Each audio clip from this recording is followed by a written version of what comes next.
Alors, bonjour tout le monde et bienvenue à cet épisode d'Inspire Leadership Podcast, votre intersection entre votre croissance et votre leadership. Donc, un beau samedi matin ici, mais pas tout à fait samedi matin pour mon invité parce qu'elle est en Italie.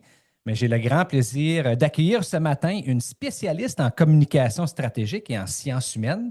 Donc, Barbara Swigo, bienvenue au podcast. Bonjour, super bien prononciation de mon nom de famille, compliment. Mais ils n'arrivent même pas à le prononcer bien en italien. Donc Bon. imagine-toi. Donc Bon, ben, je me voilà, suis pratiqué, voilà. mais tu sais, je pense que, étant donné que moi, je suis franco-ontarien, donc je suis un Français, peut-être ça me vient un peu plus facilement, tu sais, la Certainement. prononciation, parce que je trouve que, tu sais, l'espagnol, l'italien, le français, ça se ressemble beaucoup. Alors c'est charmant, c'est charmant. Parler avec un Canadien qui parle également français, ça fait venir les frissons, je te dis, hein. En Vous, plus, et vous puis avez un très haut niveau de français. oui, ben, tu sais, on essaye. Il y a toujours des petites différences là, au niveau de la Ouais. prononciation, des expressions. Donc, même ici au Canada, tu sais, moi, je suis en Ontario. Et puis, en Ontario, bien, il y a même différents dialectes de français, tu sais, tout dépendant de la Oh là région. là. Donc, le français qu'on retrouve, par exemple, dans le nord de l'Ontario, la prononciation, les expressions, c'est très différent, je dirais, du français là, qu'on parle dans le sud de l'Ontario, dans la région de Toronto. Oh là Donc, là, c'est fantastique. même dans notre propre province, tu sais, il peut y avoir des différences au niveau de la langue. Mais l'important, c'est qu'on se comprend.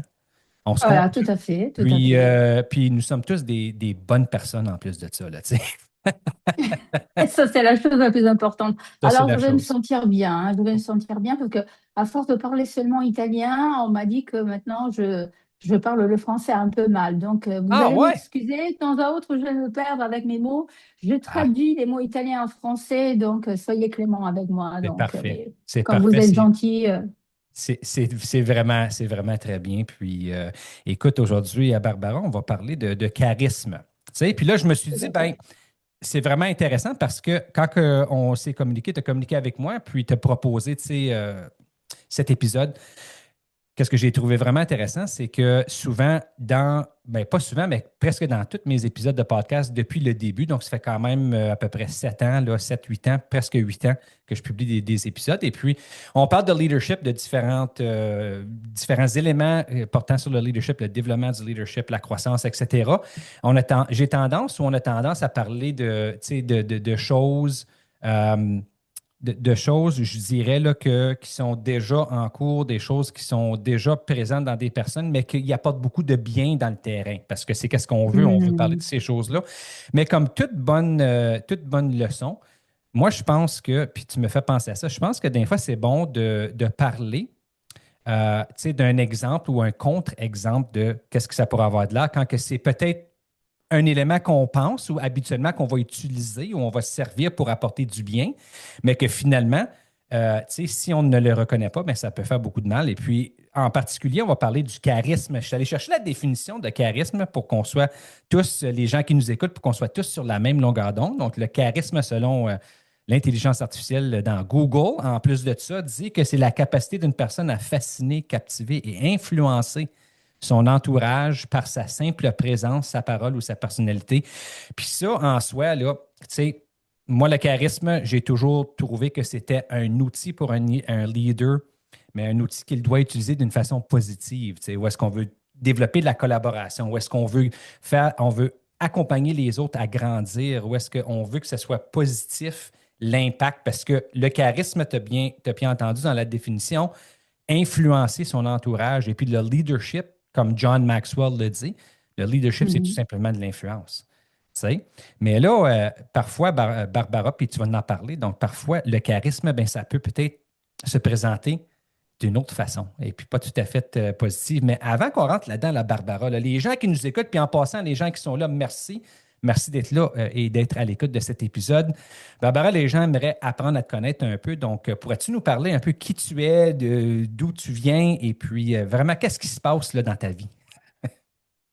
Voilà, merci beaucoup. En fait, comme je te disais dans le début, je suis italo-française ou franco-italienne, plus italienne que française, mais ça dépend des moments. plus française qu'italien, mais mes enfants sont franco-italiens également, donc Ouais, on ne sait pas, on a quelque chose, mais on appartient au monde, en fait. ouais. Et je me suis toujours occupée de communication et de ressources humaines. Mon travail était vraiment à la croisée entre la communication et les ressources humaines. Donc, je suis autrice également de différents ouvrages concernant la communication stratégique, le charisme également.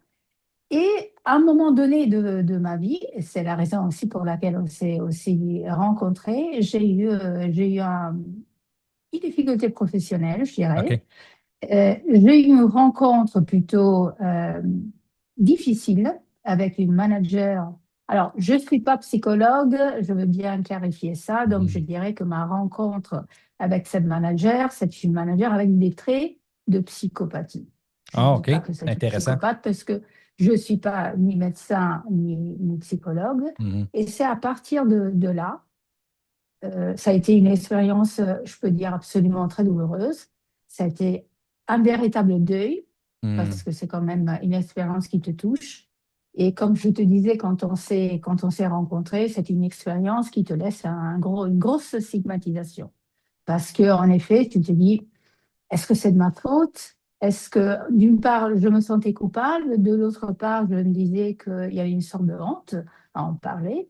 Mhm. Et c'est là qu'il y a eu un détournement, un changement complet dans ma vie, dans ma façon de penser. OK. Et c'est là que j'ai commencé mes recherches, effectivement, sur ce charisme négatif. Parce qu'en effet, après, on va, si tu veux, en parler de façon un peu plus en profondeur. Les traits de psychopathe, de corporate psychopathe, de psychopathe d'entreprise, c'est des traits qui ont un point en commun très fort, c'est-à-dire une grosse charge charismatique. OK. Je peux imaginer parce que, tu sais, des leaders, surtout dans le monde corporatif, là, des grandes entreprises, et puis je sais que tu vas en parler, là, on cherche quand même, tu sais, quand on embauche ces gens-là, on cherche certains traits, on cherche certaines qualités, parce que c'est quand même et peu importe, je pense, la grandeur de l'entreprise, qu'elle soit petite ou grande, si tu es un leader, c'est une responsabilité importante. Donc, c'est certain que dans l'embauche de ces gens-là, dans les cas où est-ce qu'on embauche, bien, on recherche souvent certains traits ou certaines qualités. Et, Absolument. et une de ces qualités-là, je le sais, forcément, je pense que ça doit être le charisme. Tu sais, parce que c'est important, Absolument. comme j'ai dit, c'est quand même une compétence, peut-être pas une compétence, mais peut-être un don ou c'est c'est une façon, une stratégie qu'une personne peut utiliser en se servant de sa personnalité puis de sa façon de faire, sa présence, d'avoir une influence telle qu'indiquée dans la définition. Et quand on est leader, ben, c'est certain qu'on veut avoir quelqu'un, la personne qui est là, une personne qui est capable d'avoir ce genre d'influence sur les autres, et une personne qui est capable de développer des relations. Mais parfois, comme tu disais, selon ton expérience, euh, je peux avoir ces traits-là. Toutefois, la façon que je le mets en application, c'est pas tout à fait le Voilà, résultat qu'on cherche, n'est-ce pas? ça fait la différence. En effet, ils ont une caractéristique, ces gens avec des traits psychopathes, de psychopathie. OK? Ils ont, alors ce que je te disais, la première chose, c'est certainement une certaine influence. Ils savent très bien parler, ils savent très bien se comporter, ils attirent facilement l'attention des autres. Hmm. Ok, ils semblent amiables, ils se présentent de façon qui laisse quand même une trace. Et après, tu découvres qu'en effet, au fur et à mesure, le comportement à des traits complètement différents. Ils ont tendance à dominer OK. et, et à adopter des comportements pour lesquels tu deviens en fait la victime facile de ces gens-là. C'est quelque chose de très diffusé. J'ai essayé de... il fallait que je trouve une façon de, si tu veux, de me soigner. Et pour essayer parce que ça a été très douloureux, j'ai essayé, je commençais à faire des recherches sur Mhm. elle. Et je me suis dit, est-ce que je suis la seule qui a vécu une expérience pareille ou c'est quelque chose qui est déjà répandu? Et en effet, comme je te disais, j'ai découvert un monde. Je suis vraiment rentrée dans le terrier du lapin blanc et Wow. j'ai découvert au fait que les premiers ouvrages sur le manager psychopathe datent de 1940. OK. 1940, donc déjà, ça fait bientôt 100 ans. Hmm. Et on a commencé à parler de criminels de white-collar crimes, de OK. criminels en col blanc, Ouais. tu vois, Ouais. des gens respectables qui arrivent dans un milieu social très élevé, mais qui commettent des crimes Hmm. aussi graves au niveau des entreprises, en détruisant les entreprises et les gens qui vont avec. Et souvent, tu sais, on pense à un criminel comme à quelqu'un qui arrive du bas de la classe moyenne. Ouais. Euh, Normalement, le mot criminel est associé à la pauvreté, euh, au son. Ce n'est pas le cas. Hmm. Un white-collar crime, c'est quelqu'un respectable qui porte un costume, qui va bosser dans une entreprise et qui peut créer des dommages qu'on ne peut pas s'imaginer. On est dans un moment historique où on entend parler souvent de Jeffrey Epstein. Et Oui. bien, il y en a plein partout de ces Hmm. gens-là à différentes échelles. Et comme on se disait quand on s'est rencontrés, souvent, il manque beaucoup d'informations sur ce thème-là. Et surtout, d'après mon expérience personnelle, il va falloir commencer à regarder euh, sa façon d'être dans les entreprises de manière différente. OK. Je t'avance un mot, l'entreprise, ce n'est pas une grande famille, hein, Mhm. comme on disait, comme on dit souvent. L'entreprise, c'est un lieu de travail qui pense à faire du chiffre d'affaires. Oui. Et donc, les relations avec les collègues, avec les chefs, ne sont pas les mêmes relations qu'on a en famille avec Oui. les parents ou les partenaires. C'est les Est-ce que résultats tu à es tout prix, d'accord? n'est-ce pas? Donc, souvent, on va voir ça. La motivation, c'est les résultats, c'est le chiffre en bout de ligne et pas nécessairement les personnes, tu sais.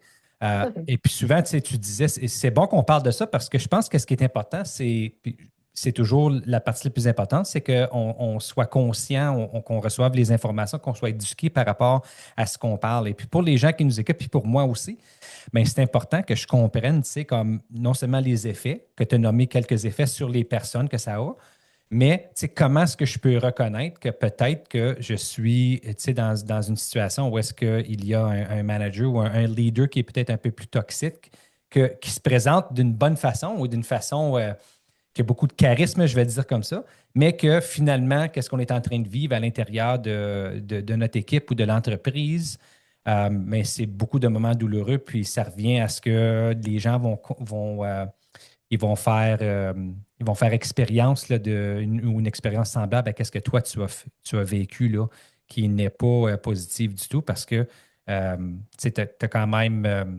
même souffert beaucoup. Et Oui. puis, je regarde ta situation, puis je me dis, ben, tu sais, malgré qu'est-ce que tu as vécu, je suis content que tu aies pu au moins revenir et dire, regarde, je vais faire des recherches, je vais m'éduquer, je vais apprendre par rapport à qu'est-ce qui est arrivé à moi. Puis là, tu es en train de vraiment, euh, ben, tu es en train de faire en sorte que les gens ils puissent apprendre par rapport à toute la question de manager toxique et puis les recherches derrière ça. Moi, je ne savais même pas que ça existait. Je ne savais même pas que ça existait. Je trouve ça vraiment Je intéressant le sais. que ça se passe assez souvent que, tu sais, il y a des gens qui ont dit, ben, regarde, là, on a besoin de vraiment étudier ça, on a besoin d'aller chercher des données, on a besoin de questionner les gens, d'en apprendre davantage. Puis dirais-tu, ben, Barbara, dirais-tu que le but de qu'est-ce que toi tu fais, donc l'entretien que nous avons, je sais que tu nous as parlé dans d'autres podcasts, dans d'autres ouvrages, tu as publié des livres. Vraiment, l'intention, c'est d'éduquer les gens, n'est-ce pas? De faire en sorte qu'ils savent Voilà, qu'est-ce que c'est, ça a de l'air à quoi. Puis pas juste comme nous, les personnes qui travaillons dans les entreprises, les organisations, mais aussi pour les organisations, les entreprises elles-mêmes, lorsqu'ils font des absolument. embauches, n'est-ce pas? Absolument, absolument. Alors, tout d'abord, il y a différents problèmes. Je voudrais à la base partir d'un principe. Mhm. Pourquoi je commençais à faire de recherche? Parce que il fallait, et je crois que c'est important de le souligner, il fallait que je me focus pas sur le drame, pas sur le chagrin que je vivais, mais sur la compréhension du fait. Parce que quand tu commences à comprendre euh, pourquoi on se comporte comme ça, de quelque manière, tu prends les distances par rapport à la situation. Ouais. Tu ne la justifies pas. Tu ne le justifies pas. Mais tu sais de comprendre le mécanisme mental qui se passe derrière la personne qui accomplit ce geste-là. Hmm. Et ça te permet de développer une chose qui est très importante, c'est la bienveillance. Hmm. Alors, quand tu développes la bienveillance, tu te sauves parce que tu passes pas ta vie à être rancunier, à développer un sens de rage, de haine, qui te détruit l'existence et qui ne rime à rien. Alors que si tu développes la bienveillance et tu commences à comprendre que derrière ce comportement, il y a une histoire, certainement. Il y a aussi de la douleur. Il y a aussi, je ne sais pas, beaucoup de choses. Tu arrives à prendre les distances de cette personne et du mal qu'elle t'a fait. Hmm. Et si tu arrives à développer la bienveillance, tu es sauvé. Parce que la qualité de ta vie va certainement augmenter. Ouais. En fait, tu me parlais du problème des entreprises qui ont du mal à reconnaître ces gens-là. Mais tu sais, le problème, c'est qu'on n'en parle pas beaucoup. Déjà, ce que je te disais quand on s'est parlé encore l'année dernière, euh, les livres que j'ai cherchés, après, on va laisser les différents titres, si tu veux, pour ton audience, Ouais. ils ne sont pas traduits dans d'autres langues. Ils sont écrits en anglais. Je les ai cherchés en français, en italien. Je ne les ai pas trouvés. Et déjà, eh ben, la divulgation est un petit peu limitée. En plus de ça, c'est des livres écrits par des professeurs de psychiatrie, des sociologues, mais ils ne proposent pas vraiment, selon moi, je ne veux pas dire une solution définitive parce que ça n'existe pas, Mhm. mais ils doivent proposer quand même une nouvelle manière de se comporter en entreprise. Moi, j'ai des enfants, enfin, maintenant ils sont grands et ils vont se préparer à travailler dans l'entreprise. Ce que je dis souvent, rappelez-vous que le comportement, en tant qu'RH, en plus, je le dis, le comportement que vous avez en famille, ce n'est pas le même comportement que vous devez avoir en entreprise. Hmm. Par exemple, euh, une chose que j'ai. Alors, je te raconte un peu Oui. aussi ce que j'ai essayé de mettre en marche pour me sauver pendant que je vivais cette C'est expérience-là. parfait. Euh, Continuer en entreprise, déjà, alors tu connais des collègues, tu peux avoir des amitiés qui peuvent naître, mais ça ne doit pas être une règle, ça doit être une exception. Hmm. Il doit y avoir un rapport amical, pas un rapport d'amitié, je ne sais pas. OK, c'est un petit peu différent. Autre chose, tu es une entreprise, tu ne peux pas raconter tout ce qui est à vie. Hmm. Il doit y avoir quand même une certaine séparation. Tu OK. dois raconter ce qui est bien parce que un psychopathe d'entreprise, il aime bien utiliser toutes les informations qu'il a sur toi pour les utiliser contre toi. Hmm. Ça, c'est typique. Donc, il y a des comportements qu'il faut mettre sur place à partir de maintenant, parce que tu sais, le taux de psychopathie qu'on rencontre dans les entreprises, qu'ils soient petites, moyennes ou grandes, comme tu disais avant, Mhm. peut être très important. Imagine-toi que les études ont démontré que dans les grandes corporations, je ne sais pas comment on dit en français, là maintenant je me perds, euh, du 15 à 21% des managers ont des traits de psychopathie. Donc, Wow. on est face à un phénomène énorme, mondial, vaste, immense. Hmm. Donc, il faut faire très attention et commencer dès qu'on rentre dans une entreprise à adopter une façon d'être, de se comporter complètement différente par rapport déjà il y a 10, 20 ans. Tu vois? Oui, oui. Puis, tu sais, je me pose des questions. Je t'écoute parler, Barbara, puis je me dis, ben, tu sais, pourquoi est-ce que c'est comme ça? Puis, qu'est-ce qui me vient en tête en premier, c'est vraiment comme des films, tu sais, plein de films qu'on voit, des Voilà. personnes là, qui jouent des personnages qui sont à la tête de grandes entreprises, puis souvent, c'est le bad guy du film, là, tu sais, comme Voilà, c'est tout à cette fait. personne-là. Donc, il y a comme cette impression que nous avons sur les personnes qui occupent ces postes-là. L'autre question que je me pose, c'est que, tu sais, est-ce que ce pourcentage-là qui existe dans les entreprises en moyenne, est-ce que c'est là parce que si les gens n'adoptent pas un comportement de cette nature, ils vont se faire enterrer et puis là, ben, ça pourrait avoir Tout un à fait. impact sur le résultat à tout prix, là, tu sais, cette culture que tu disais là, qui existe dans les organisations. D'autre part, ben, C'est-tu parce que ces personnes-là n'ont pas vraiment eu l'occasion de développer plus comme des soft skills, là? Tu en parlais dans les entretiens que nous avons eus, les échanges, tu disais les profils dominants et très sûrs d'eux sont favorisés, tandis que les profils compétents mais discrets sont invisibles. Puis quand tu as dit ça, ça me fait penser à des soft skills, là, l'adaptabilité, la collaboration, l'intelligence émotionnelle. Tout Est-ce à que, fait, tout à fait. ce sont des personnes peut-être qui ont une certaine personnalité où est-ce que les gens vont facilement t'approcher, mais là, quand tu creuses un peu plus loin à l'intérieur de ces personnes-là, et puis tu te rends au motif, puis la raison d'être des actions de cette personne-là, et puis vraiment ses objectifs intenses qui sont peut-être pas connus, mais c'est là que c'est différent. Puis là, tu disais, tu sais, en famille, on se fait élever d'une certaine façon, on apprend d'une certaine façon, ça a un impact, c'est certain. Mais ça serait tellement important. Puis c'est pour ça que je suis content que tu fais ce travail-là, Barbara, puis que tu lances le message, là. Les entreprises, ils doivent prendre conscience de ceci. Euh, Absolument, une à la absolument. fois, parce que éventuellement, comme je peux juste imaginer le jeu politique, les jeux qui jouent là, entre grandes entreprises, je peux juste imaginer. Mais tu sais, à un moment donné, là, c'est comme si tout le monde pouvait commencer à vraiment se pencher sur cette question-là. Ça pourrait avoir de l'air à quoi? Les grandes entreprises ou les petites entreprises, là, tu sais. Tu sais, en effet, il y a aussi un autre problème parce que les ressources humaines, les RH, ne sont absolument pas préparées OK. à ce genre de choses.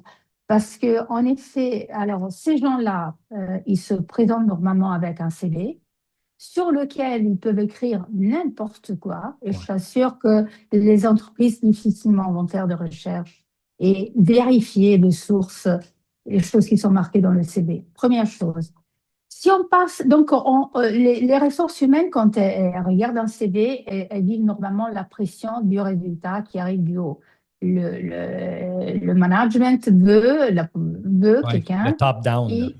qui, voilà, qui va engendrer du chiffre d'affaires Mhm. rapidement. Mhm. Donc, il reste normalement les ressources humaines frappées par la personne qui se présente avec un sens de... Alors, je vais utiliser des termes en anglais. De toute façon, on est au Canada, donc Oui. on n'est pas en Europe. Qu'on parle pas d'anglais. Il n'y a pas de Ils problème. ont, ils ont un problème de overconfidence. Overconfidence, Bah, OK. OK, OK, un excès de confiance en Surconfiance. eux, Mhm. mais pas forcément, ils ont pas, et pas forcément, ça correspond à un excès de compétence. Ouais. Être très sûr de soi, ça ne signifie pas être très compétent. Non. Et les ressources humaines tombent dans ce biais, dans ce bias, je sais pas comment le dire à ce moment-là, selon lesquels si tu es très confiant, alors certainement, tu es très capable. Absolument pas vrai. Donc, ces gens-là, elles rentrent dans les entreprises et commencent à donner des résultats, en effet, parce que Oui, ben oui. parfois, ils peuvent donner de bons résultats, Mhm. mais sur le bref délai. Et Mhm. les entreprises ne regardent pas le long délai, le moyen, le long délai. Parce que ces gens-là, quand elles rentrent, elles commencent à donner des résultats. Alors, la boîte, elle est contente. Mais ce qu'il faut regarder, c'est d'autres choses. C'est l'humilité, c'est la capacité de savoir s'intégrer, la capacité de savoir gérer les équipes. Mhm. Ça, on ne le regarde pas. Donc, on regarde les résultats sur le court terme et jamais sur le long terme. Et donc, c'est à la fin, normalement, qu'on découvre qu'on a embauché des gros psychopathes qui ont créé beaucoup de problèmes, qui ont engendré beaucoup de burn-out, qui font... parce que normalement, autour d'un personnage comme ça, il y a plein de gens qui démissionnent à une rapidité Oui, impressionnante. Et oui, on ne se pose pas la question, mais pourquoi? oui, Tu oui. vois?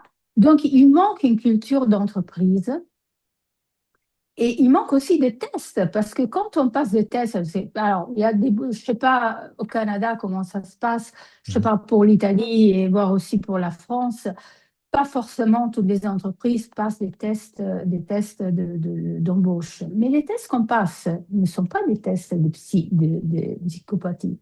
Mhm. Tu passes des tests pour voir si tu es extraverti, C'est ça, introverti, si c'est tu ça. sais gérer une équipe, machin, un Ouais, truc. ouais. Mais passer un test avec un psychologue, il y a aussi un test. Vous avez au Canada le docteur Robert Hare qui a inventé le premier test de psychopathie. Wow. On appelle le test Hare. OK. Mais on ne te le passe pas. Donc, au fait, on pense qu'il est seulement très extraverti. Il est très sympa. Mhm. On ne sait pas ce qu'il y a après, qui va vraiment endommager les gens. Ouais. Et c'est là, et surtout les ressources humaines ne sont pas, vont faire des cours pour la leadership, Non, pour la gestion d'entreprise, mais pas des cours pour être sensibilisés c'est ça. à détecter ces gens-là. C'est ça. Et là, on crée des gros problèmes. Oui. Voilà. Et c'est même du travail que j'ai déjà fait dans le passé de par mon entreprise comme consultant. C'est du travail au niveau des équipes de ressources humaines, tu sais, pour que ces gens-là puissent eux aussi comprendre, ben, c'est quoi le leadership? Quelles sont les compétences de leadership qu'on recherche? Quels sont les soft skills là, qu'on veut voir? Et comment est-ce qu'on agit? Comment est-ce qu'on se comporte? Et quel genre de questions est-ce qu'on pose lors des entrevues? Comment est-ce qu'on regarde au CV? Parce que tu l'as dit, hein, un CV, là, ça peut te donner juste une. On peut dessiner l'image qu'on veut vraiment, jusqu'à ce qu'on vérifie des références, c'est certain, mais même là, parfois, ça peut être juste à court terme, comme que tu disais. Et puis, il y a plein de livres là, qui parlent de ce genre de leader. C'est celui qui me vient en tête là, parce que je l'ai lu récemment. Puis ça abordait toute la question d'un type de leader peut-être plus qui était plus toxique. Ben, il parlait de Steve Jobs, tu sais, avec Apple. Mm. Fait que souvent, on va faire référence à la façon que lui se comportait à certains Tout moments à fait. donnés. Mais il parlait aussi de d'autres leaders, et puis c'était justement ça, c'était des gens qui étaient capables de livrer des chiffres, étaient capables de livrer le bottom line, puis faire augmenter les profits de l'entreprise. Mais comme tu disais, c'était à court terme. Puis une des raisons que c'était à court terme, c'est parce qu'ils n'étaient jamais capables de garder leurs équipes avec eux. Ah, Tu, tout à tu fait, l'as tout dit, à les fait. gens, ils quittaient parce que ils n'étaient plus capables d'endurer le traitement ou la façon qu'ils se faisaient sentir ou le fait qu'ils ne se sentaient plus comme s'ils pouvaient contribuer d'une façon positive et grandir, surtout quand les gens ils Voilà, sentent comme s'ils ne peuvent plus grandir, là. Puis même s'ils sentent comme s'ils se font écraser. Ils ne vont pas voilà, tout rester. à Puis fait. je pense encore plus au fur et à mesure qu'on avance dans le temps, Barbara, avec les nouvelles générations, ils ont moins de tolérance pour ce genre de Tout à fait, comportement, je tout à trouve. fait. Alors, c'est vraiment intéressant là, comment c'est les ressources humaines, là. J'espère qu'on a des gens des ressources humaines qui écoutent et puis que peut-être qu'ils ont Ben, j'espère commencé moi à. aussi. Oui, mais que, tu sais, J'espère moi il y a aussi. peut-être temps Et tu d'avoir des sais quoi? conversations. Mhm. Et tu sais quoi, en effet, quand on parlait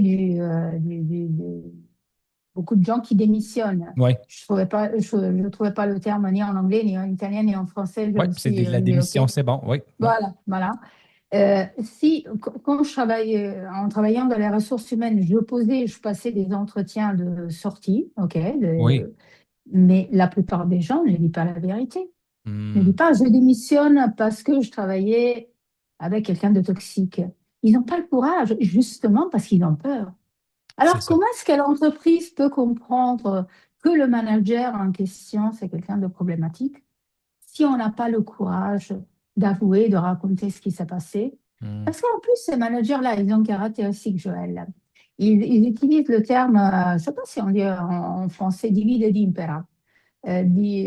C'est-à-dire, ils, ils ont une particularité, ils traitent les gens dans les entreprises de façon différente, Oui. avec une communication, un comportement Ah, différent, ben oui, ben oui, selon leurs tendances. oui, Donc, ils créent beaucoup de confusion. On ne sait pas vraiment ce qu'ils disent, ce qu'ils font. À un, ils disent A, à l'autre, ils disent B, à l'autre, ils disent C. Ils inventent. Donc, ils engendrent une confusion qui est incroyable. ben oui, Et ils piquent le travail des autres, hein. Ils sont très capables de piquer oui. le travail des autres. Ils prennent les résultats des autres et ils disent que c'est eux qui ont atteint le résultat. Ben Ah, c'est ils sont ça. géniaux, hein. Ben C'est des oui. magiciens, hein. C'est des Ben magiciens. c'est pour ça tu sais, qu'ils obtiennent les postes qu'ils obtiennent puis qu'ils restent dans ces postes-là aussi longtemps qu'ils restent. C'est parce qu'ils sont capables de vraiment bien masquer la réalité. Tout à fait. Je pense qu'il y a une expression en anglais, Barbara, c'est gaslighting. Je pense que Oui, c'est peut-être voilà, ça, là, voilà. tu sais, qu'est-ce qui se passe? C'est très surnois. Puis la raison, puis ça revient à l'expérience que toi, tu as vécue. Je pense la raison pourquoi c'est tellement dangereux, c'est parce que parfois, ça peut être fait d'une façon très subtile. Tu sais, la personne Oui, qui devient victime ne réalise pas que c'est en train de se passer. avant qu'il soit trop tard ou avant qu'il y ait trop de dommages et puis que là, la personne se sent tout petite, là, tu sais. Euh, fait que, à cause que c'est très subtil de cette façon-là, mais l'impact peut être d'autant plus grave sur la personne, là, tu sais, absolument. puis le dommage qui peut être fait, c'est incroyable. Donc, puis une des raisons que c'est de même, mais c'est parce que la personne est bonne à cacher ça. Elle est bonne à peinturer un dessin et puis remettre ça au board of directors, comme qu'on dit, là, puis leur faire voir que tout est beau, tout est le plan, on avance, on obtient des chiffres, on atteint nos objectifs. Par contre, si on va creuser, puis on va au niveau de l'équipe, là, puis on va voir qu'est-ce qui se brasse à ces niveaux-là, mais ce n'est pas tout le temps beau. Et la raison pourquoi que c'est à court terme, souvent, ces résultats-là. Tout à fait. Et aussi, je suis en train d'écrire un livre, donc j'ai décidé de me dédier à cette étude. OK. Je vais te dire le titre. J'ai toujours du mal. Maintenant, avec toutes ces langues-là, je commence à comprendre.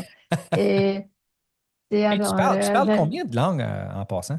Je suis curieux. alors, je parle français, italien, espagnol et anglais également. Et aussi anglais. Wow. C'est anglais. Impressionnant. Un peu mal, parce que Impressionnant. tu sais, je suis la typique européenne, hein, européenne du Sud. Parce qu'en Sud, l'Europe du Sud, c'est vrai, l'Europe du Sud, Italie, France, Allemagne, non, Espagne, Portugal, nous sommes vraiment, OK. on nous apprend pas à parler anglais. Tu vas au nord, en Scandinavie, ils parlent l'anglais mieux que les anglophones. Donc, Ouais. Ouais. mais donc, je suis en train d'écrire ce livre, OK. Charismatic Psychopath, The Dark Side of Charisma. Wow. J'adore ce titre. Oui. Et comme je te disais, j'ai décidé de faire un travail. Donc, pour me soigner, j'ai dit, OK, maintenant, je vais regarder partout dans le monde combien de managers psychopathes il y a dans le monde. Et j'ai découvert une immensité de personnages partout, aussi au Canada, qui ont détruit vraiment des entreprises et des gens. Le phénomène, comme je te disais, est mondial, est répandu partout. Et donc, j'ai essayé, en racontant les histoires, à travers l'histoire de ces gens-là, de donner mon point de vue selon ce que j'ai vécu moi-même sur ma peau Oui. et essayant de passer un message. Euh, Chaque expérience bon, n'est pas juste forcément, mais elle est juste pour notre croissance, je dirais, spirituelle. J'ai mon chien qui m'appelle, je suis désolée, j'ai mon chien qui n'arrête pas de On ne m'appeler. l'entend pas. Et On veut- ne l'entend pas. C'est bon. et, C'est bon. elle s'appelle Winnie, Winnie comme Ah, Winnipeg. Je Winnie. ne sais pas si ça. Comme Winnie the Pooh, là, genre, l'ourson, oui. Là, ma fille l'appelle Winnipeg, je ne sais pas. Winnipeg. OK. OK. C'est très canadien, ça. Très canadien. Oui, voilà, tout à fait. Et donc, j'ai essayé de raconter ça pour dire qu'on peut s'en sortir très bien. Hmm. Évidemment, la guérison est lente, il faut être honnête, mais on peut devenir des personnes meilleures, Ouais. comme dans toute expérience de vie. Ouais. Donc, euh, essayer aussi, si tu veux, on peut en parler après. Moi, je suis passée par la philosophie. Ah là, j'ai du mal à le dire en français, hein. La C'est correct. philosophie stoïque ou stoïcienne. Alors là, j'ai un moment de difficulté. Ouais. Le Alors, ça, c'est stoïcisme. comme, moi, je parle souvent de le cercle de contrôle. Tu sais, c'est être Oui, capable, je pense que c'est comme être capable de mettre tes énergies dans les éléments pour lesquels tu as un contrôle. Puis peut-être tenter d'en voilà, mettre moins sur des éléments dont tu n'as pas de contrôle parce que, et j'en parle dans des podcasts, dans des formations, c'est que souvent, on va ressentir un certain niveau de stress parce qu'on met beaucoup d'énergie sur des éléments qui sont hors de notre contrôle et ça nous stresse, incontrôlable. ça nous fâche, ça apporte toutes sortes d'émotions. Tandis que si on concentre plus sur des éléments qui sont dans notre contrôle, euh, Voilà. habituellement, on va connaître moins de stress, là, tu sais, généralement. Et la philosophie stoïcienne, elle parle justement de ça. Mm, C'est-à-dire que la plupart des choses ne sont pas sous notre contrôle. mm, Donc, on peut seulement contrôler qu'est-ce qu'on ressent nous. Donc, en fait, on ne peut pas contrôler un manager psychopathe, on ne peut pas contrôler ses comportements, mais on peut avoir sous notre contrôle comment nous, on se sent par rapport à ça. ouais, Donc, faire un travail à travers lequel dire, OK, je prends le mieux de cette expérience Je souligne, je tiens à souligner que Nelson Mandela, il a résisté à ses 27 ans, il me semble, de prison à Hmm. travers la philosophie stoïcienne. Wow. Donc, en effet, c'est une aide importante. Mais bon, moi, je l'ai trouvé à travers le stoïcisme. D'autres, ils arrivent à faire à travers la méditation. Mais c'est important, à partir du moment où on a une rencontre avec un manager psychopathe, c'est super important de penser à sa santé mentale et Oui, d'essayer de trouver le moyen de se oui. guérir. Parce qu'en fait, je dis de se guérir exprès, parce que c'est quand même une douleur qui peut quand même te faire beaucoup, beaucoup de mal. Ben oui. Puis ça a un Et impact partout dans ta vie, là. Pas seulement au travail, mais ça va traverser, puis ça va avoir un impact dans ta vie personnelle aussi, là, tu sais, avec ta famille, avec absolument, les gens que tu aimes. tout à fait, parce que tu sais, en fait, dans les débuts, je sentais un très fort sens de honte. Parce que bon, tu peux pas mettre sur le CV, tu sais, j'ai bossé avec un psychopathe qui m'a détruit la carrière, la Ouais, vie et tout le reste, ouais. évidemment. Et j'ai découvert que ce sens de honte, c'était universel. Ah, Je OK. l'avais pas seulement moi, la honte. Parce que tu, tu te dis, OK, mais qu'est-ce que je fais de mal? Qu'est-ce qu'il y avait dans mon comportement qui l'a poussé à faire ça? En fait, j'ai rien fait de mal. Hmm. J'étais là, il y aurait pu y avoir d'autres personnes à ma place et ça aurait pu être la même chose. Donc, aussi une autre chose très importante, Joël, qu'il faut passer comme message, quand on vit, quand on découvre, quand on prend confiance qu'on vit dans une situation pareille en entreprise, Mhm. il faut commencer à chercher des gens dans l'entreprise également et en dehors évidemment de l'entreprise qui peuvent être des points de repère importants. OK. Quand tu traites avec un manager psychopathe, tu dois prendre conscience du fait que tu ne peux pas le changer. Tu ne peux pas le changer, OK? Part de ce principe-là. Tu peux seulement le gérer au mieux de tes possibilités. Hmm. Dans la plupart des cas, je ne sais pas comment ça se passe au Canada, en Italie, un petit peu partout. Dans l'Europe du Sud, changer de travail, c'est pas évident. Ça peut Non, prendre non, ça aussi ne l'est pas. beaucoup, même au Canada. Ben oui, C'est non, pas non, ça ne mal. l'est pas. Puis, tu sais, et c'est pas facile non plus, là, tu sais, parce que tu as tout à fait raison. Je pense que la réaction normale ou typique, c'est de revenir sur soi-même puis se poser la question, bon, OK, ben, qu'est-ce que j'ai fait de mal? Tu sais, parce qu'on va penser que c'est nous. Surtout lorsque ça se fait d'une façon subtile, comme je disais tantôt, là, tu sais, Oui, comme on ne le voit pas venir. Là, tout d'un coup, on se retrouve là-dedans. Donc là, c'est clair qu'on va se dire, hey, c'est-tu moi, là? Tu sais, tout à il y fait. a quelque chose qui est arrivé. Puis là, tu sais, on va chercher à l'intérieur puis à savoir si c'est nous. Euh, et puis ça peut te ronger avec le temps. Tu sais, c'est comme couper un arbre et tu Oui, donnes tous un les coup de jours, hache à chaque jour. À chaque tous jour, les tu donnes un jours. coup de hache, mais éventuellement, l'arbre elle va tomber. Et tout Tu à sais? fait. Et ce que je te disais quand on se parlait, le fait est que tu as le sentiment, à un moment donné, tu te lèves pas le matin pour aller bosser, tu te lèves le matin pour aller à l'échafaud.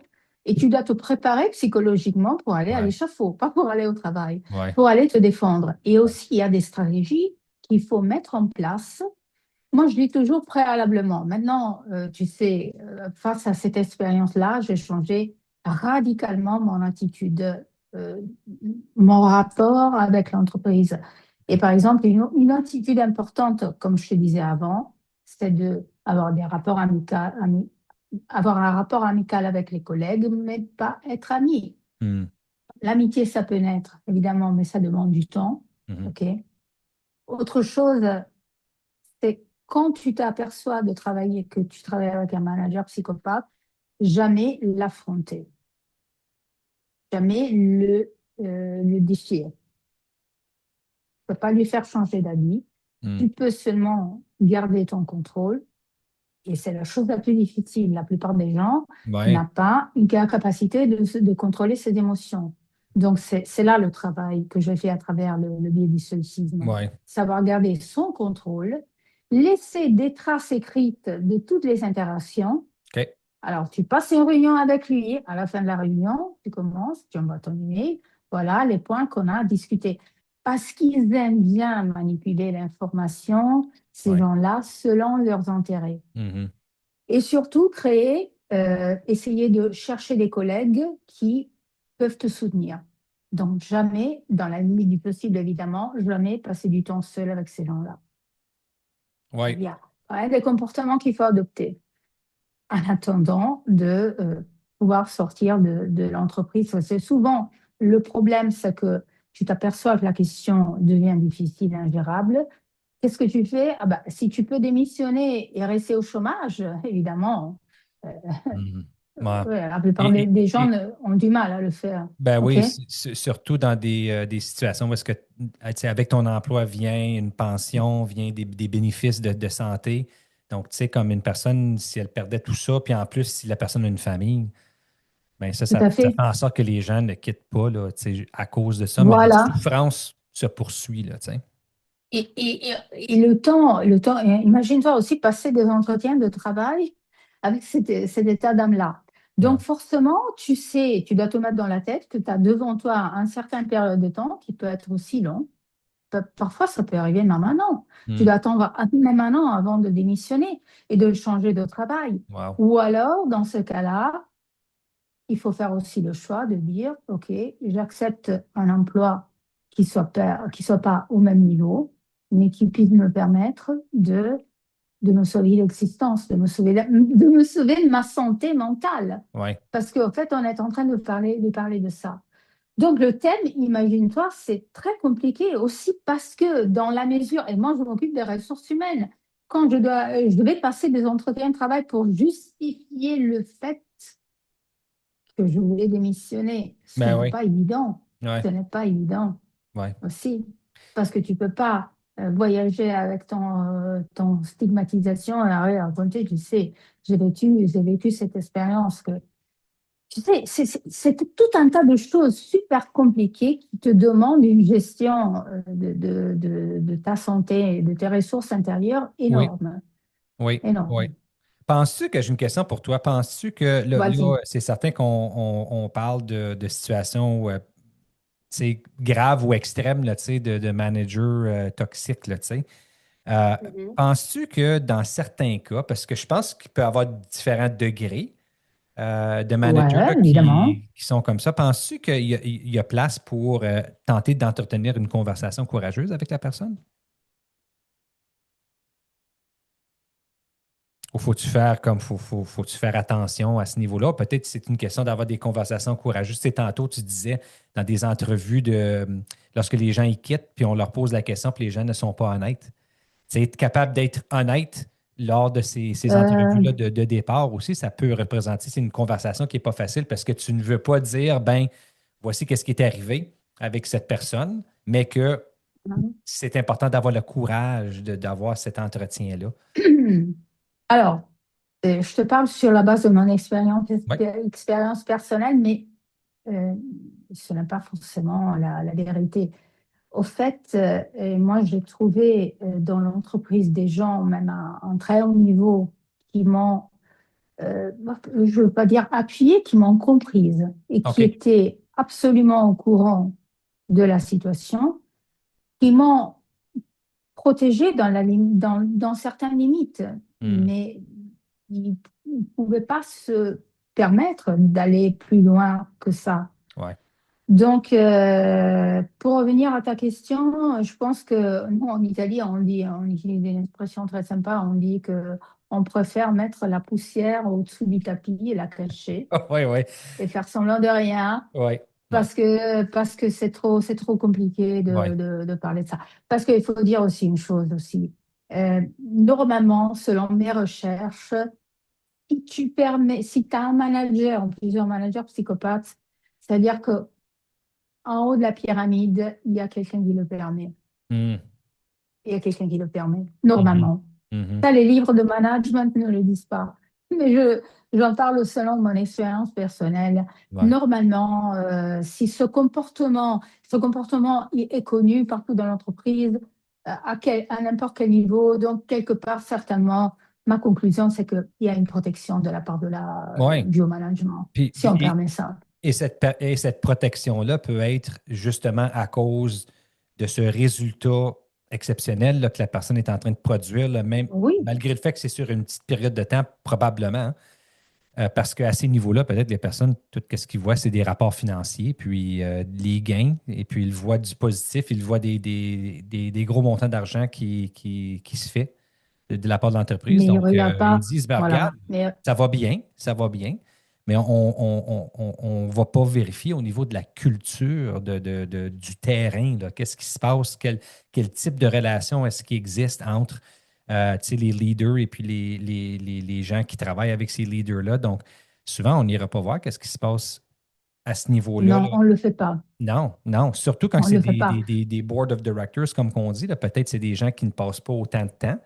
Peut-être qu'il y en a que peut-être cette culture-là va changer, peut-être qu'elle a changé, je ne suis pas certain. J'en sais rien.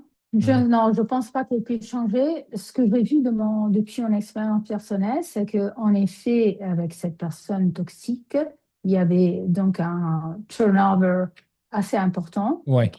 oui. Mais la direction ne se questionnait pas.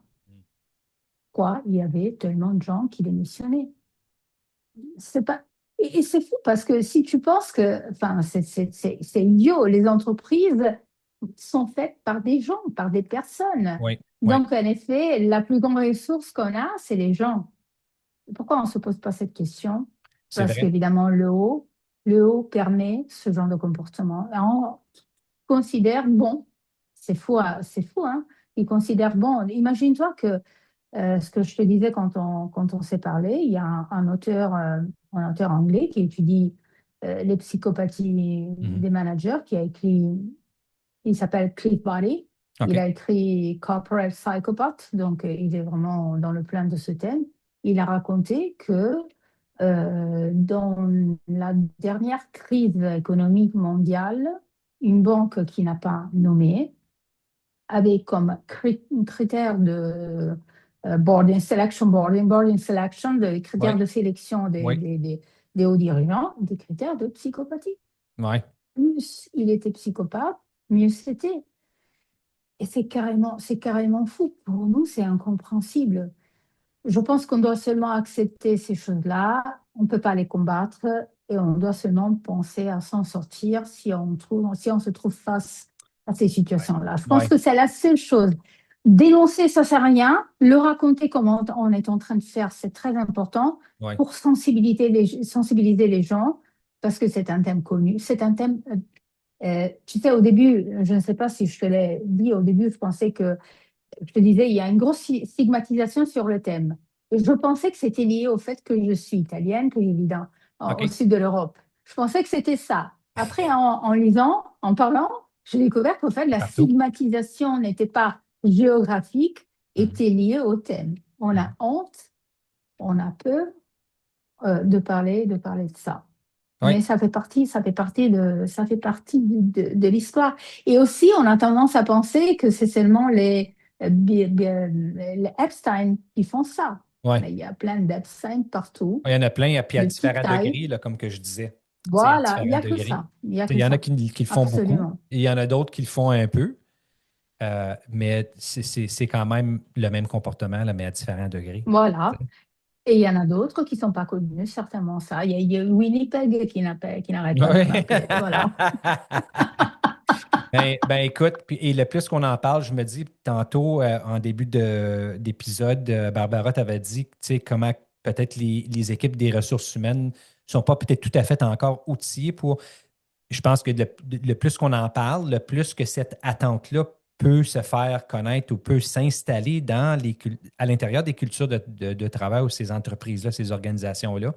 Et puis là, quand ça devient assez fort, où est-ce que c'est une attente des gens qui travaillent dans ces milieux-là que tu sais, il y ait un certain respect, qu'il y ait un certain type de relation là, qui se développe entre les leaders et les gens qui travaillent avec eux dans les équipes.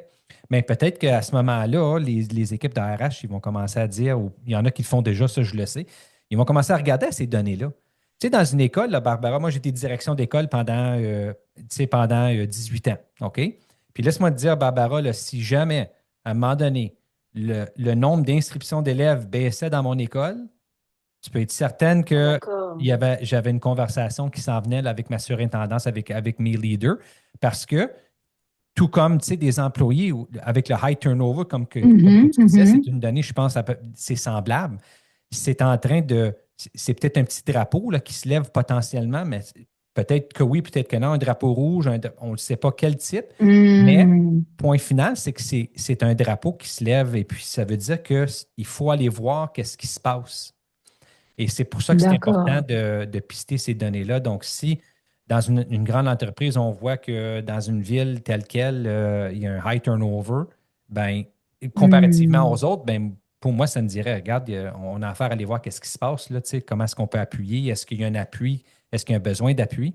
Et puis là, au moins, de cette façon-là, l'entreprise est en train de vraiment s'occuper de quelque chose qui pourrait être potentiellement une situation comme que tu as vécue, là, Barbara, là, dans ton travail, là, tu sais. J'espère qu'on va le faire. Alors, écoute, moi, j'ai trouvé, en faisant évidemment beaucoup de recherches, j'ai seulement trouvé par exemple, si on parle de formation, je te parle évidemment seulement pour l'Italie. Ouais. J'ai écrit à différentes boîtes de formation italiennes pour dire, voilà, pourquoi ne pas proposer une formation pour ça? Hmm. Combien ils m'ont répondu? Zéro. Vraiment, hein? Oui, zéro. Et j'ai trouvé seulement dans les types de cours qu'ils font, j'ai trouvé seulement une toute petite boîte de formation italienne qui traitait le thème de la psychopathie des Wow. managers. Wow. Donc, ça veut dire oui. Donc, il n'y a pas, mais si tu recherches en Italie, par exemple, mais même en France, mais même au sud de l'Europe, tu ne trouveras rien. Rien. On n'en parle absolument pas. On a Hmm. honte, c'est pas bien d'en parler. Et c'est pour ça que j'ai décidé à un moment donné, j'ai dit, OK, maintenant, je vais en dehors de l'Europe et je vais essayer de parler avec Joanne McLean. Non, Yes. mais c'est vrai, c'est vrai. Ben, c'est Et ça. c'est vrai, j'ai trouvé une approche complètement différente. Ouais, On en parle, quel est le problème? on en parle. C'est ça. C'est En ça. Italie, j'ai essayé d'en parler avec des Italiens, pas de réponse. Hmm. Moi, je Alors, pense il que y a dans quelque chose certains qui cas, c'est parce cloche. qu'ils ne réalisent pas que ça existe ou qu'ils n'acceptent pas que ça pourrait exister. Tu sais, parce Pas que parce qu'il eux, n'y a pas qu'est-ce de qu'ils voient? bouquin. Ben, c'est ça. Puis qu'est-ce qu'ils voient? Eux autres, ils ne voient pas de drapeau parce qu'on ne cherche pas ces données-là. On ne va pas chercher, on n'analyse pas ces données-là. Donc, il n'y a pas de drapeau. Fait que s'il n'y a pas de drapeau, ben, tout est beau. Il y a des papillons et des fleurs. Oui, Tu sais? voilà. Et des liocornes. Et Mais tu c'est ça. sais quoi? Je pense aussi que le problème, c'est que on a tendance à dire,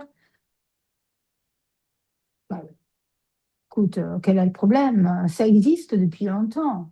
Ouais. C'est comme si on a Tu vois ce que accepté je veux ça dire? comme si ça fait partie de la Oui, culture, la façon que les choses sont faites. voilà. Mhm.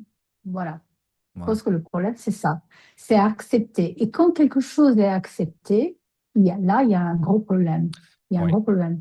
Oui. Parce que c'est inacceptable ce qui se passe. Oui. Mais parler, tu sais, après, quand je commençais à parler avec mon entourage, avec des amis, alors, je dis à ton audience, je suggère à ton audience de faire un essai, d'ouvrir une page Google et d'écrire mon chef et de voir tout ce qui apparaît. Hein. Il y a évidemment des gros mots. Donc, au fait, dans le moteur de recherche, tu as déjà la confirmation de ce qu'on pense normalement de ces chefs, mais on n'a pas le courage de l'avouer. Oui. Donc, forcément, il va falloir nous faire de la divulgation. Et je te dis, je trouvais en dehors de l'Europe des gens prêts à en parler comme toi, mais pas en Europe. Donc, Ouais. forcément, Ça prend il du va falloir courage. bouger. Pardon? Ça prend du courage pour le faire définitivement. Puis, Voilà. tu sais, ça nous met dans une situation inconfortable. L'être humain n'aime pas être inconfortable. On aime demeurer dans notre zone de confort. Voilà. Alors, Tout à fait. il y a plein de raisons pourquoi que les gens ne le font pas. Moi, je me suis toujours dit à moi-même, tu sais, dans une situation où est-ce que ça serait important que j'en parle s'il y a une situation qui s'est produite ou peu importe. Moi, je me dis que l'intention, la raison pourquoi on veut en parler, ce n'est pas pour blesser. C'est pas en revanche, c'est pas ça l'intention. L'intention, c'est que on mette le sujet ou on mette la situation à la lumière des choses parce que, comme tu le dis, c'est pas juste toi qui as vécu ça, là. Ça se passe partout. Donc, ça, c'est l'intention. C'est qu'on le mette sur la table pour que les gens sachent que ça existe. Et puis, s'il y a d'autres personnes qui sont en train de vivre la même chose, ben, Tu as parlé de comment se protéger au quotidien, les effets de la personne dans les équipes, pourquoi ces profils-là émergent. Donc, tu nous as fourni plein d'informations où est-ce qu'on est dans une meilleure position pour pouvoir reconnaître si ça se Voilà, passe et puis reconnaître les signes. Et puis là, après, ben, c'est d'en parler parce que l'intention, là, c'est pas que tu veux blesser l'autre personne puis tu veux te revenger, c'est pas ça, là. C'est parce que tu veux améliorer la situation. Puis quand je dis améliorer la situation, c'est parce que ça n'a pas juste un impact sur toi, mais ça peut avoir un impact sur plusieurs, n'est-ce pas? tout à fait, et tout à fait. Et savoir qu'on peut s'en sortir très bien, Oui, on peut recommencer sa vie, on peut, je veux dire, je te dirais une chose, euh, ça, ça, ça peut paraître fou, mais depuis que j'ai vécu ça, je suis devenue une personne meilleure. oui, J'ai découvert plein de choses. J'ai trouvé des gens qui m'ont vraiment beaucoup aidé, qui m'ont beaucoup soutenu, qui ont même accepté le fait que je sois devenue très silencieuse, parce qu'évidemment, il y a un changement énorme qui se produit en toi oui, après une expérience très forte comme ça. oui. Mais j'ai trouvé vraiment un monde complètement différent. Hmm. Bon, là, et en plus de ça, j'ai un détecteur incroyable de psychopathie en Oui, moi. oui, oui, Donc exactement. forcément, Et voilà, c'est forcément. toujours ça, hein, à la suite de vivre une expérience comme ça, ben c'est un choix qu'on fait, tu sais, comme... Puis il y en a des situations, comme tu disais, que c'est très difficile, et puis, tu sais, c'est facile pour moi de dire, oui, oui, regarde, là, tu l'as vécu, on va recommencer, ça va être correct, mais de le vivre, c'est toute une autre affaire. Il reste que c'est quand même un choix. Et dans ton cas, ben, tu as choisi, tu as vécu qu'est-ce que tu as vécu, mais après, tu as choisi de voir comment est-ce que moi je peux maintenant continuer et puis faire en sorte que je vais retirer, si même possible, si même je pensais que c'était impossible de tirer quelque chose de positif de cette Ouais, situation, mais tu l'as fait. Donc, puis ça aussi, c'est pas une décision facile à faire après que tu as vécu quelque chose d'aussi c'est un choix. grave, là, C'est tu sais. un choix. Voilà, Ouais, c'est un choix. exactement. Et je pense que là, c'est vraiment notre capacité de choisir. On peut pas. Tu sais, moi, j'ai développé une idée. Et je pense que la volonté, elle a quand même des limites. Après, Hmm. je pense qu'il y a quand même un destin qui est inévitable. Ouais, Euh, mais la volonté, là, elle a pas de limite localement. C'est-à-dire que c'est vraiment un choix. C'est vraiment le choix de se dire, est-ce que je vais transformer euh, quelque chose de très douloureux en sagesse. ouais, Si tu arrives à faire ça, tu as gagné. Tu as ouais, gagné. Tu as vraiment gagné. C'est le but de l'existence. C'est ce que je dis à mes enfants. Je leur dis, vous passerez des expériences qui vont vraiment vous perturber la vie, ouais, mais si vous arrivez à garder la bienveillance, à faire vraiment développer votre bienveillance, ouais. vous avez gagné toute votre Bon, vie. bon. Donc, c'est bien et c'est grâce à ça que j'ai rencontré toi et c'est vraiment un don, Quel beau message, honnêtement. tu sais, quel beau message central, hein, n'est-ce pas? Donc, une dernière pensée pour les personnes. Donc, on arrive presque à la fin de notre entretien, Barbara. Ça arrive que parfois, les gens qui nous écoutent veulent communiquer avec mon invité. Donc, si quelqu'un qui nous écoute là maintenant aimerait communiquer avec toi, de quelle façon est-ce qu'elle pourrait le faire? Alors, j'ai un site internet qui s'appelle Barbara. Oh là, pardon, excusez-moi, Ah, c'est bon. barbarasugo.it. OK. OK?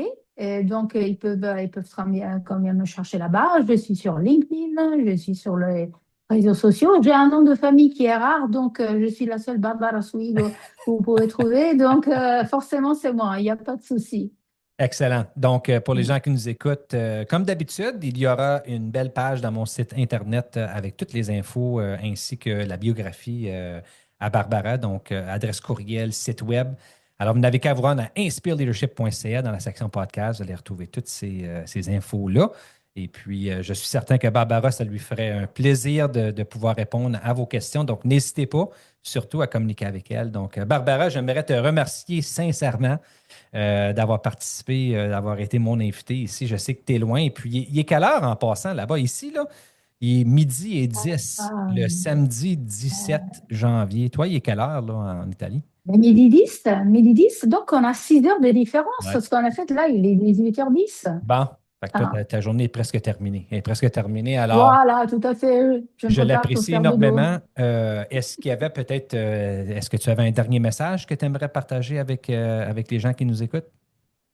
Bah, le message, c'est seulement de la gratitude parce qu'en effet, pourquoi le Canada? Ben, mon père, il a essayé aux années 70 de venir à vivre là-bas au Canada, ça n'a pas OK, marché.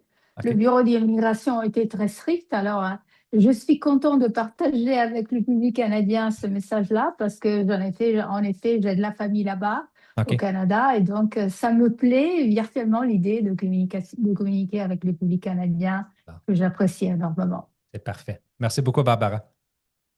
Grazie, ciao ciao. Ciao.